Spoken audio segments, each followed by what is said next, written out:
1st April 1955, the auspicious morning of Ram Navami. The clock turned 8:45 and a sweet melody began to resonate in the homes in Maharashtra. Swaye Shri Rama Prabhu Aikati, Kushalava Ramayana Gati. This song, which means Lord Ram himself is in the audience, Kush and Love sing Ramayan, was written by G.D. Madgulkar and its music was composed by Sudhir Phadke. That day, this song launched an artistic creation as sweet as ambrosia. The musical offerings that continued for a year thereafter became famous as Geeta Ramayan or the Ramayan narrated through melodies. In the 37th episode of Granthayatra, which is also our first special episode, we are going to listen to the story of Geeta Ramayan. Sitakant Lad, the station director of All India Radio Pune, wished to broadcast a year-long program that would entertain and instruct the listeners at the same time. He narrated this wish to the famous poet G.D. Madgulkar, and the plan to broadcast one song every week from All India Radio Pune, narrating the tale of the epic of Ramayan, took shape. The poet who wrote those songs was Gajanan Digambar Madgulkar. He was born in the year 1919 in Sangli district of Maharashtra. After receiving education at Atpadi, Kundal and Aundh, he came to Kolhapur and entered the world of cinema. Marathi and Hindi films, for which he wrote songs, scripts and dialogues, became very famous. In addition, Madgulkar wrote poetry, short stories, plays and autobiographical writings. His Geeta Ramayan attained the height of fame and popularity, and people gave him the title of Maharashtra Valmiki after the seer who composed the original Ramayan centuries ago. In the very first song of Geeta Ramayan, Madgulkar describes a very emotional and picturesque scene. Several kings from lands far and wide, as well as sages and seers, are assembled in Ayodhya for Lord Ram's horse sacrifice. On that occasion, at the instance of sage Valmiki, Queen Sita's graceful and brilliant sons, Lava and Kush, sing the story of Lord Ram's life. Madgulkar's words beautifully describe their singing and the reaction of the listeners. Equal-aged the boys too, Ram's living icons too. Sons singing the father's life like flame paying obeisance to light. How lovely and apt imagery is used by Madgulkar. The canopy surrounding the fire altar is crowded with people who are listening to the singing by Lava and Kush with curiosity and joy. Lord Ram himself is lost in nostalgia as he hears the story of his own life. Watching his life reflected in the frame of manliness, the Lord's eyes moisten by the intense image. Raghav rises from his seat and cuddles his kids. Father and sons meet, unaware of the feat. In these last lines, Madgulkar effectively recreates the dramatic scene of the first meeting between Lord Ram and his sons Lava and Kush. The tale of Lord Ram's life begins with the song that describes the city of Ayodhya. On the banks of Sarayu river, the city created by Manu the seer. The song goes on to describe King Dashrath and his 3 queens. The jewel of Ikshwaku clan, King Dashrath, a dutiful man, protector of the city, like a moon at home, God king for city. When King Dashrath performs the horse sacrifice to beget a son, a radiant man emerges from the fire altar, and Madgulkar's imagination pens an equally brilliant song for this deity. Accept this gift, O King Dashrath. To appear at your sacrifice is my honor. He gifts a gold vessel filled with sweet milk to King Dashrath and instructs him to offer it to his 3 queens. The 3 ladies will give birth to Vishnu's incarnations. Blessed are you to become Father of God. In due course, 4 sons, Ram, Lakshman, Bharat and Shatrughna, are born. The residents of Ayodhya celebrate the event with joy. This song, sung by the women of Ayodhya, describes the happy festivities. Why did the sun stop overhead at noon? Ram is born, my friend, Ram is born. Queen Kausalya opened her eyes and was dazzled by the sun's sight. Tears flowed, a happy catch in her voice. Ram is born, my friend, Ram is born. The four brothers grow up in this happy atmosphere. They acquire the knowledge of scriptures and weapons. And one day, sage Vishwamitra arrives at the court of King Dashrath. He takes Ram and Lakshman with him to the forest to annihilate the demons who torture the sages and seers. On the way, demoness Tratika blocks their path. While ordering Ram to kill her, sage Vishwamitra says, "Get your bow ready and shoot the arrow. Kill this demoness Tratika, O Ramachandra." The sudden calamity, the need to react instantly, and the emergency of the battle emerge effectively through Madgulkar's words and Babuji's music, and one can visualize the scene in the mind's eye.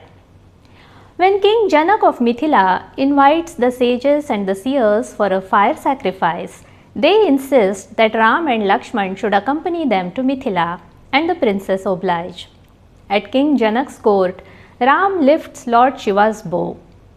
Through a string of pleasant images, Madgulkar describes the wedding of Lord Ram and Princess Sita that follows.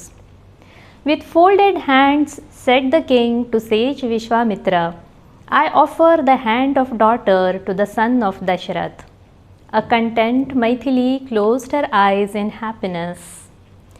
At father's nod, she rose from her seat in a trance, with eager step and an even eager garland in hands. Her fair feet reached the abode of her happiness.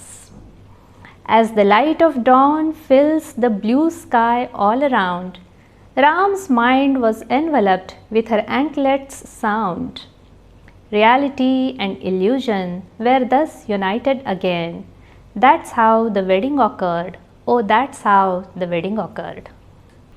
On their return to Ayodhya, the day for Ram's coronation is fixed. But Queen Kaikeyi reminds Dashrath of his old promise and demands that her own son Bharat be made the king and that Ram be banished to the woods. A dutiful Ram obliges, and as he prepares to say goodbye to his wife Sita, she says, "Why say goodbye? Why this sorrow? Wherever you go, I will follow." The song paints a delightful picture of Sita's congenial nature and the profound love between Ram and Sita. "You may forget, but I won't, our relation for births unbound. I shall accompany you to forest. Why regard our souls separate?" she asks Ram.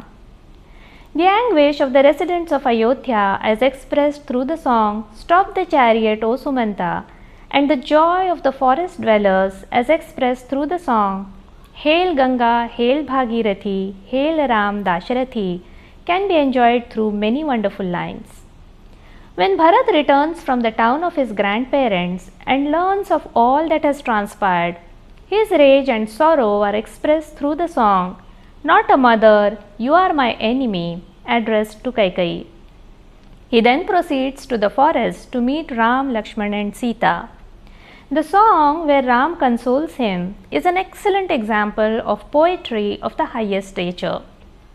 Destiny begets sorrow, not a fault of anyone.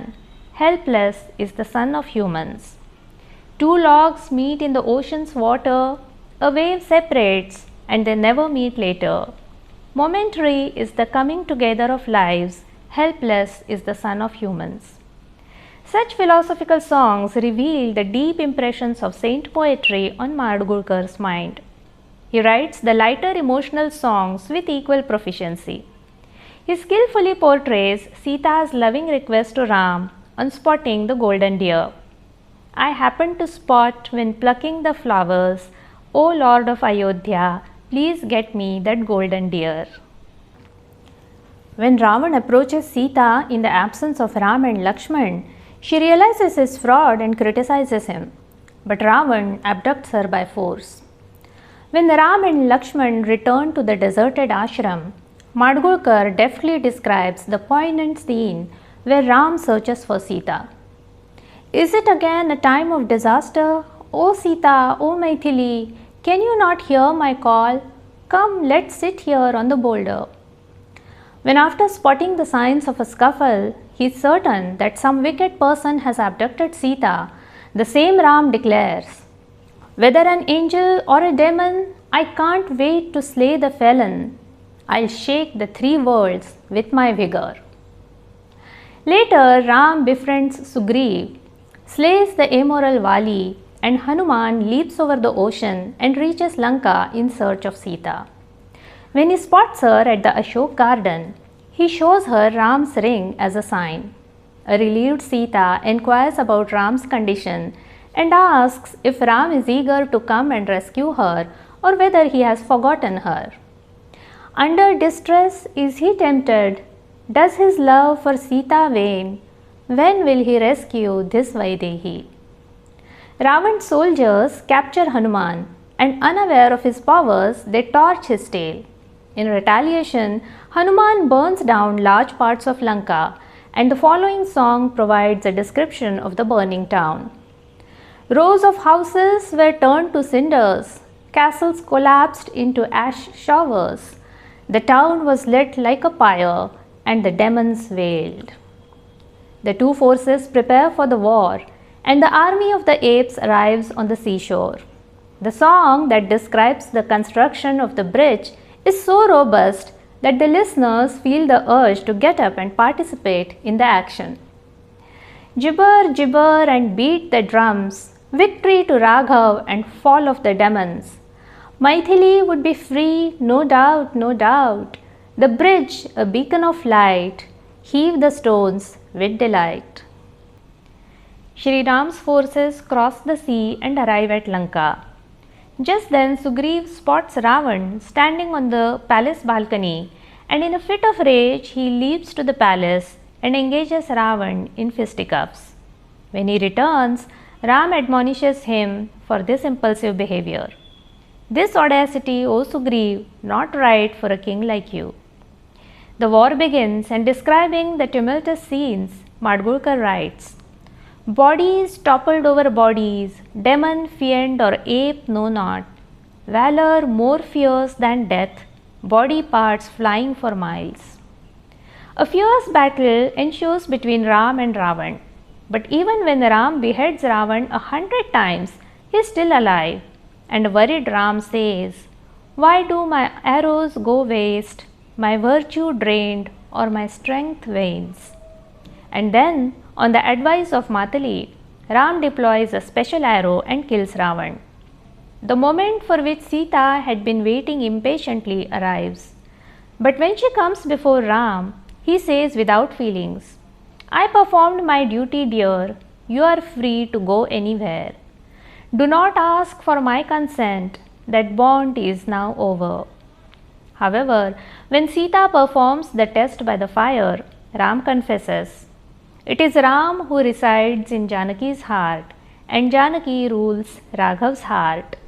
I swear by you, O God, she is my queen forever, my kind beloved." Ram and Sita return to Ayodhya. There is joy everywhere. Ram is crowned the king. Sita gets pregnant and begins to pine for a visit to the woods. "I wish to amble in the woods and sing in tune with the birds. I hear the sweet flute of bamboo. Fulfill my wish, O my beloved." This happy moment is also a harbinger of the tragic turn that Sita's life is about to take. Giving in to the public resentment, Ram decides to part with Sita. When Lakshman informs Sita of this decision after taking her to the woods on Ram's orders, Sita is devastated. Presenting the heartbreaking song describing Sita's feelings, Madgulkar writes, "Where should I go, O Lakshman? When would I see my beloved again?" But when she accepts her destiny, she says, "Go, brother, back to the town. My own voice hurts like a dart. He is not my lover, just a king. Saying the truth, the tongue falls short." The tale of Ram's life ends here. The final song of Geet Ramayan is sung by sage Valmiki. It narrates the background for the tale and completes the circle. Addressing Kush and lover, Valmiki says, "Go to the town of King Raghav and sing Ramayan, dear boys. Do not accept gold or silver, neither gifts nor favors. What's wealth to a seer? all hopes to Ram surrender. All these songs are certainly outstanding as poetry, but having been embellished with music by none other than one of the greatest musicians like Sudhir Phadke is like the icing on the cake. The appeal of the emotions expressed through these songs is heightened manifold by the fitting music to which they were set. To unfold the beauty and sweetness of Gita Ramayan's music, we have with us today a great music composer who has given us outstanding compositions such as Omkar Swarupa. Ladies and gentlemen, please welcome the great composer Sudhir Phadke's son and accomplished singer Sridhar Phadke. नमस्कार. ग्रंथयात्रेच्या कार्यक्रमात आपलं सहर्ष स्वागत. आज आपण गीत रामायणाविषयी बोलतो आहोत. तर आम्हाला आमच्या प्रेक्षकांना हे तुमच्याकडून ऐकायला आवडेल की तुमचं गीत रामायणाशी नातं केव्हापासून सुरू झालं आणि तुम्ही कार्यक्रम करायचं केव्हापासून ठरवलं. नमस्कार. पहिल्यांदा आपली जी चांगली हे आपला जो उपक्रम आहे त्याला माझ्या शुभेच्छा. त्यामुळे लोकांना वेगवेगळ्या ऐकायला मिळतं, चांगले आपण जे वाचता, वाचन करता, ग्रंथाविषयी सांगता आणि सर्व रसिकांनाही माझ्या शुभेच्छा. गीत रामायणाचा म्हणजे मी लहानपणापासूनच गीत रामायण ऐकत आलेलो आहे. मी 5 वर्षाचा असताना गीत रामायण पहिल्यांदा त्याचं पहिलं रेकॉर्डिंग झालं 1955, 1 एप्रिल 1955 या दिवशी रामनवमी होती आणि पुणे आकाशवाणीवर गीत रामायणाला प्रारंभ झाला. आणि फार छान त्याची आता सगळ्यांना माहिती असेल पण कदाचित ज्यांना माहिती नसेल त्यासाठी आदल्या दिवशी बाबूजी आकाशवाणी केंद्रावर गेले, पुणे आकाशवाणी केंद्रावर. त्यावेळेला ते सेंट्रल बिल्डिंग मध्ये होतं, रेल्वे स्टेशनच्या जवळ. आता ते आहे ते SSC बोर्डाच्या जवळ, बँक ऑफ महाराष्ट्राच्या हेडक्वार्टर जवळ, शिवाजीनगरला. तर तिथे रात्री त्यांना गदिमा भेटले आणि बाबूजी त्यांना म्हणाले, अहो मला गाणं द्या, मला अजून मिळालेलं नाहीये. मी दुसऱ्या दिवशी सकाळी रेकॉर्डिंग आणि प्रसारण. तर ते गदिमा म्हणाले, मी तुम्हाला दिलंय, कालच दिलंय, काल दिलंय, सकाळी दिलंय, काय माहिती. तर त्यांचं बराच चर्चा झाली. शेवटी सीताकांत लाड म्हणजे आकाशवाणीचे अधिकारी, ज्यांच्यामुळे गीत रामायण खरं घडलं, त्यांची कल्पना. त्यांनी गदिमांना सांगितलं की तुम्ही एका स्टुडिओत बसता आणि मला एक लवकर गाणं लिहून द्या, कारण अजून चाल लागली नव्हती, काहीच नाही.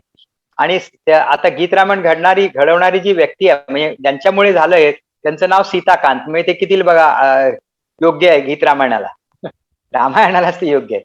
आणि गदिमांनी साधारणतः 8-10 मिनिटात नवीन गाणं आणून दिलं आणि ते जवळजवळ पहिल्यासारखंच होतं. म्हणजे त्यांची बुद्धिमत्ता बघा, काही 2-3 ओळी त्यांनी वेगळ्या केल्या आणि त्याची प्रत अजून देखील उपलब्ध आहे की ते असं त्यांनी वेगवेगळ्या त्याच्या तशा रेघा मारलेल्या आहेत.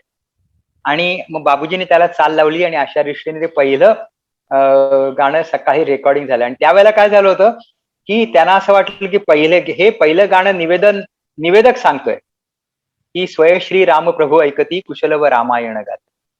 तर ते निवेदक म्हणजे ते 2 लहान मुलं सांगतायत. त्या लहान मुलांचं वर्णन करण्यात येणार, त्यांचे आवाज तर पाहिजे. तर रात्री 1:30 वाजता 2 वाजता कोण लहान मुलं मिळणार आणि ती गाणारी. म्हणून त्यांनी घरून माणिक वर्मा सुप्रसिद्ध गायिका आणि माझी आई ललिता फडके यांना बोलवलं आणि त्यांनी पहिलं श्रीराम श्रीराम गायले आणि असं तो प्रवास चालू झाला. मूळ जे गीत रामायण झालं ना त्याच्यात बाबूजींनी प्रभू रामचंद्र आणि इतर काहींची व्यक्तिरेखांची गाणी म्हटली आहेत. माणिकबाईंनी आणि लताबाई मंगेशकरांनी सीतेची म्हटली आहेत. माझ्या आईने कौशल्याची म्हटली आहे. त्या व्यतिरिक्त मालती पांडे, योगिनी जोगळेकर, कुमुदिनी पेडणेकर, रामभाऊ फाटक, वसंतराव देशपांडे, गजाननराव वाटवे, त्यावेळेचे सगळे मोठे गायक, अप्पासाहेब इनामदार, सुरेश हळदणकर सगळे होते गाण्यात. नंतर मग बाबूजीने आपले कार्यक्रम चालू केले. आणि काय होतं गीत रामायण गाणं म्हणजे शिवधनुष्य पेळण्यासारखं आहे.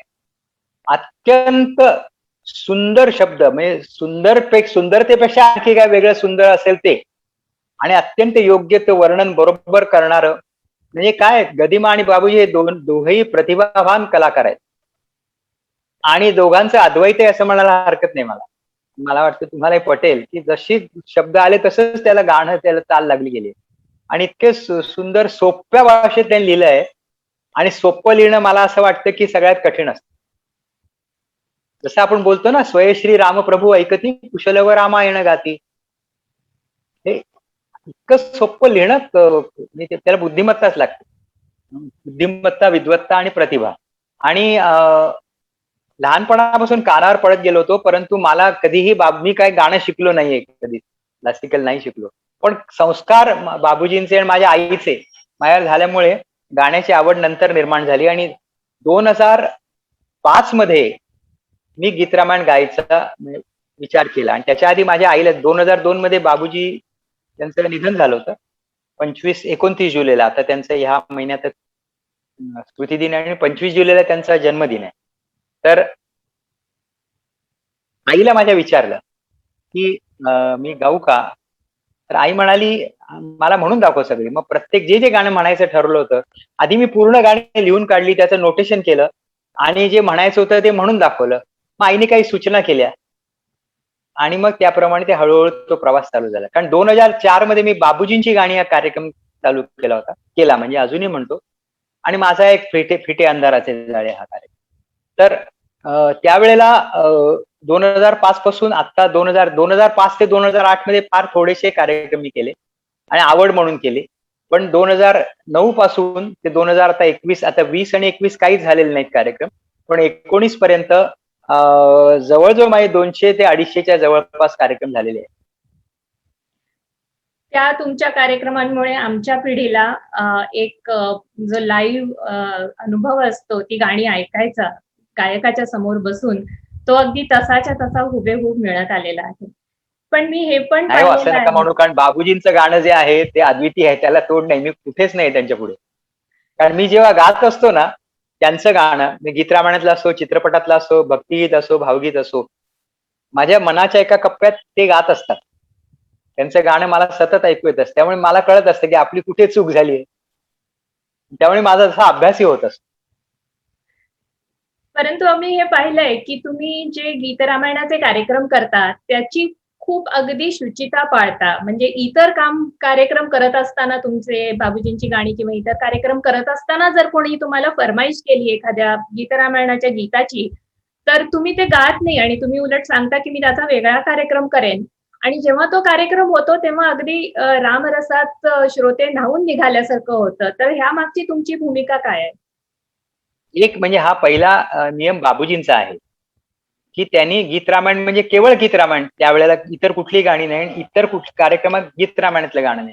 याचं कारण की रामायण जेव्हा आपण गायला प्रारंभ करतो, त्यावेळेला ते संपूर्ण वातावरण तसं व्हायला लागतं. आपण त्या वातावरणात शिरतो. मध्येच आपण एखादे सिनेमातलं गाणं म्हणायचं आणि त्याच्या पुढे एकदम गीत रामायणातलं गाणं म्हणायचं हे होऊ शकत नाही. माझ्याकडे म्हणजे बाबूजींनी नाही, ते अगदी ठरवून हे केलं आणि मी देखील ठरवून ते तसं करायचा प्रयत्न करतो. इतके आणि आपण तेच कारण आहे. इतके कार्यक्रम केले. एखादी विशेष आठवण किंवा काही विशेष अनुभव तुम्हाला गीत रामायणाचे कार्यक्रम करताना आलेला? हो, आता बाबूजींवर प्रेम करणारे आणि गदिमांवर प्रेम करणारे हजारो लोक आहेत. आता मी बाहेर केले, इथे केले, सगळीकडे त्याचा उदंड आणि लोक म्हणत असतात गाणी. सीतावर रामचंद्र की जयला आता बाबूजींच्या कार्यक्रमात बघितले की हजारो लोक जयघोष करायचे. तसं एकदा मुंबईला यशवंत नाट्य मंदिरमध्ये 4-5 वर्षापूर्वी एक कार्यक्रम झाला गीत रामायणाचा आणि एक मला सद्ग्रस्त भेटायला आले. ते म्हणाले, "मी अहमदाबादहून आले आणि मी मुसलमान आहे. पण मला गीत रामायण ऐकायचंय." हिंदीत बोलत होते. म्हटलं, "अवश्य या ना, बसा." ते बसले आणि नंतर मध्यंतराच्या वेळेला ते येऊन सांगितले, की "कृपया मला तुम्ही पराधीन आहे जगती ऐकवा." म्हटलं, "ऐकवणार आहे, आपण बसा." आणि नंतर मध्यंतर झाल्यानंतर गाणं चालू झालं. ते मी बघत होतो. ते थोडासा अंधार होता, पण लक्षात आलं, की ते कुठे बसलेत आणि ते तिथनं उठले आणि मधले जे आईल असते ना, त्याच्यावर छोट्या लांब-लांब पायऱ्या असतात. त्या पायऱ्यांवर येऊन बसले. सीटवर बसले नाहीत, आसनावर बसले नाहीत ते. आणि नंतर लक्षात आलं, की ते रडत होते आणि काय माहिती नाही, त्यांनी त्यांचा परिचय करून नाही दिला, काय नाव सांगितलं नाही, काही नाही. ते गाणं झालं, ते उठले, जाताना त्यांनी असा नमस्कार केला खालून आणि निघून गेले. ही एक आठवण. आणि आत्ताची नुकतीच म्हणजे कसे लोक गदिमांवर आणि बाबूजींवर आणि रामायणावर प्रेम करतात. एक दीक्षित काका म्हणून आहेत कल्याणचे. त्यांचा मला फोन आला आणि ते काय दररोज प्रत्येक दिवशी गीत रामायणातली 8 गाणी म्हणतात आणि अरे इतरांनाही ऐकवतात फोनवर. आणि ते स्वतः म्हणतात 8 गाणी आणि 8साठी 56. एक आठवडा झाला की परत असा त्यांचा उपक्रम आहे. पण आणि त्यांचं वय 74 आहे. म्हणजे असे प्रेम करणारे गीत रामायणावर की मगाशी म्हटलं हजारो आहेत लोक आणि सगळीकडे आणि प्रचंड गीत-रामायणावर प्रेम आहे आणि त्याचं सर्व यश गदिमा आणि बाबूजींचंच आहे आणि प्रभू रामचंद्रांचे आशीर्वाद. बाकी लोकांचं प्रेम आहेच. पण लोकांच्या मनात हे अजूनही तितकंच ताजंतवानं आहे, इतकी वर्ष झाली तरी. आणि हे पुढे देखील असंच राहील कारण ह्याची गोडी अवीट आहे. तुम्ही आम्हाला एखादी झलक त्याची ऐकवणार का आज 1-2 ओळी? मी तुम्हाला ऐकवतो एकच ओळ ऐकवतो. खरं म्हणजे ते पूर्ण म्हणायला लागतं. पण आजच्या कार्यक्रमाचं स्वरूप वेगळं आहे. बाबूजींनी अ, अनेक लिहून ठेवलंय, की अनेक ज्येष्ठ व्यक्ती, श्रेष्ठ व्यक्ती कार्यक्रमाला आलेले आहेत. म्हणजे पंडित सातवळेकर, गोळवलकर गुरुजी, नंतर यशवंतराव चव्हाण. यशवंतरावांना ते गीत रामायण पाठ होतं आणि त्यांनी ते लिहिलेलं आहे, की ज्या वेळेला त्यांना मनावर दडपण यायचं तर त्याने ते गीत रामायण उघडून वाचायचे. पराधीन आहे जगती वाचायचे. असाच एक प्रसंग ह्या गीताबद्दल झाला, की स्वातंत्र्यवीर सावरकरांना त्यांचा जेव्हा मृत्युंजय दिन साजरा झाला तो पुण्यात झाला आणि तो 2 वेळा झाला आणि दुसऱ्या वेळेला बाबूजींना ते म्हणाले, "अरे सुधीर, तू माझं सागरा प्राण तळमळला म्हणालास, पण मला तुझं गीत रामायण ऐकायचं." काही दिवसांनी तिथे सावरकरांचा स्वातंत्र्यवीर सावरकरांचा सत्कार होणार होता परत गणपतराव नालावड्यांच्या हस्ते, पुण्याचे महापौर. तर त्यांनी बाबूजी म्हणाले, "मी ठीक आहे, पण माझी विनंती आहे की आपण माझ्या समोर येऊन गायलात तर आवडेल, चांगलं होईल." तेव्हा हरकत नाही म्हणाले. मग त्यांच्यासाठी व्यवस्था करून घेतली, गाद्या, तक्के वगैरे आणि असे ते लोड वगैरे आणि ते बसले तिथे आणि ऐकत होते. बाबूजींनी 2-3च गाणी त्यांना ऐकवली होती. पण ते म्हणाले, "जग पराधीन आहे जगती" सुरू झालं तर ते शांतपणे एका ऋषीचा भाव जसा असतो ना, तसा भाव त्यांच्या चेहऱ्यावर होता. आणि एक कडवं आलं आणि ते कडवं झालं आणि बाबूजींनी त्यांच्याकडे बघितलं, तर स्वातंत्र्यवीर सावरकरांच्या डोळ्यातून अश्रू येत होते. अश्रू वाहत होते. तर बाबूजी म्हणाले लक्षात त्यांनी विचार केला, "काय करायचं? गाणं तर थांबवता येत नाही." गाणं पूर्ण झालं. ते उठले, त्यांच्या पाया पडले. मग सावरकर त्यांना म्हणाले, "अरे सुधीर, मी कौतुक कोणाचं करू? तुझं करू का माडगुळकरांचं करू?" तर बाबूजी म्हणाले, "याच्यापेक्षा मोठं पारितोषिक कुठलं नाही." एका खरंय. मोठ्या क्रांतिकारकाने आपल्या पाठीवर जी थाप दिली आहे कौतुकाची, त्याच्यापेक्षा वेगळं पारितोषिक काय असू शकेल मोठं? पण त्यांच्या डोळ्यातनं का अश्रू आले असतील? त्याचा विचार त्यांनी बाबूजींनी त्याचं विवेचन केलंय. तो कडवं होतं, "नको आसू ढाळू आता पूसलोचनास, तुझा आणि माझा आहे वेगळा प्रवास. अयोध्येत हो तू राजा रंक मी वनीचा, पराधीन आहे जगती पुत्र मानवाचा." आता हे विचार तंतोतंत स्वातंत्र्यवीर सावरकरांच्या संपूर्ण त्यांच्या जीवनाला लागू होते. कारण स्वातंत्र्य मिळालं त्यांनी अपार कष्ट घेतले. जन्मठेप झाली, अंदमानमध्ये कारावास, रत्नागिरीत कारावास. पण स्वातंत्र्य मिळाल्यावर त्यांचं काय झालं? त्यांचं कसं हे नाहीच झालं ना, गौरव झाला नाही, काही नाही. तर त्यामुळे असू शकेल, त्यांनी विचारलं नाही त्यांना, पण ते मी आपल्याला तेवढाच कडवं ऐकून दाखवतो. दैव जात दुःखे भरता, दैव जात दुःखे भरता, दोष ना कुणाचा, पराधीन आहे जगती पुत्र मानवाचा, दोष ना कुणाचा. नको आसु ढाळू आता ऊस लोचनास, नको आसु ढाळू आता ऊस लोचनास, तुझा आणि माझा आहे वेगळा प्रवास. अयोध्येत हो तू राजा रंक निवडीचा, अयोध्येत हो तू राजा रंक निवडीचा, पराधीन आहे जगती पुत्र मानवाचा, दोष ना कुणाचा. आणखी एक तुम्हाला आठवण सांगतो. बाबूजींनी सांगितले, त्यांचे सहाय्यक संगीतकार, आजचे प्रख्यात संगीतकार प्रभाकर जोग, प्रख्यात व्हायोलिन वादक, ज्यांना उत्कृष्ट संगीताचं काही वर्षापूर्वी महाराष्ट्र शासनाचं लता मंगेशकर पुरस्कार मिळाला. त्यांनी एक आपण सांगतो, मग तुमच्या वेळेप्रमाणे तुम्ही मला सांगा. तर बाबूजी आम्ही सगळे मुंबईत राहायचो. बाबूजींनी पुण्यामध्ये सदाशिव पेठेत लिमयवाडीत एक नाही गोपाळ गायन समाजासमोर एक खोली भाड्याने घेतली होती आणि तिथे जोगसाहेब लिमयवाडीत राहायचे. तर ते त्यांना सहाय्य करायचे त्याच्यात. तर ते म्हणाले की जोगसाहेब आधी गदिमांकडनं गाणं लिहून आणलं. त्यांनी गाणं घेऊन आले आणि अशा अनेक वेळा झाले की गाणं अगदी आयत्या वेळेला मिळालेलं आहे आणि बाबूजींनी चाल लावलेली, पण हे आदल्या दिवशी त्यांना मिळालं होतं. तर बाबूजींनी त्याला चाल लावली, जोगसाहेबांनी नोटेशन करून घेतलं आणि दुसऱ्या दिवशी ते सकाळी जेव्हा जायला निघाले, ते बाबूजींनी त्यांना सांगितले की जोगसाहेब, की काल जे तुम्हाला मी चाल सांगितलेली आहे ती मला पटलेली नाहीये स्वतःला, कारण त्याच्यामुळे हे या गाण्यामध्ये सर्व दुःख व्यक्त होत. त्याला करुणेची झालर लागते. ह्याच्यात कारुण्य नाहीये. याच्यामध्ये गदिमांनी प्रभू रामचंद्रांच्या मुखातून जीवनाचं सार लिहिलेलं आहे, ते सांगितलेलं आहे.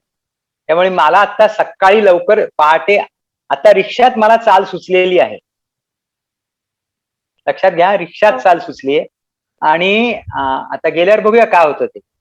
आणि ते आकाशवाणी केंद्रावर गेले. बाबूजी एका ठिकाणी स्टुडिओत जाऊन बसले दुसऱ्या, आणि त्याला चाल लावली आणि त्याचं नोटेशन वगैरे काही नाही. 10 कडवी आहेत गीत रामायणात.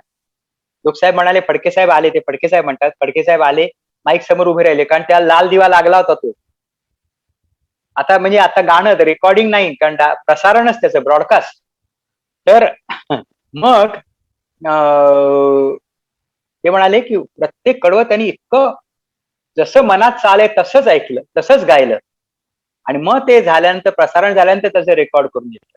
परंतु एक कडवं आलं, सत्य हे त्रिवार. तर ते तो त्रिवार शब्द बाबूजी, त्रिवार म्हणजे 3 वेळा, 3 वेगवेगळ्या स्वरात म्हणालेले आहे. हे कसं आहे, याचा अर्थ आहे की प्रतिभा. निसंशय. म्हणूनच हे म्हणतात की विलक्षणच आहे जे काय घडलं ते दोघांनी लिहून ठेवलेलं आहे की हे आमच्याकडनं घडता कुठल्या तरी अज्ञात शक्तीने आमच्याकडून घडवून घेतलेलं आहे. पण अज्ञात शक्ती मला वाटतं सगळ्यांकडनं असं नाही करून घेत. ज्यांच्याकडे प्रचंड विद्वत्ता, बुद्धिमत्ता आणि अभ्यास आहे, प्रतिभा आहे, त्यांच्याचकडनं अशी कामं होतात आणि युगात नाही, अशी एकदाच होतात, शतकातून एकदा होतात. अगदी खरंय, अगदी खरं. पण आम्हाला सर्वांना फार आनंद आहे की आपण हे करत आहात, त्यामुळे आम्हाला त्याचा अनुभव घेता येतोय आणि हे असंच चालू राहून दे. ग्रंथयात्रेमध्ये आल्याबद्दल आणि आमच्या बरोबर गप्पा मारल्याबद्दल अनेक धन्यवाद. धन्यवाद.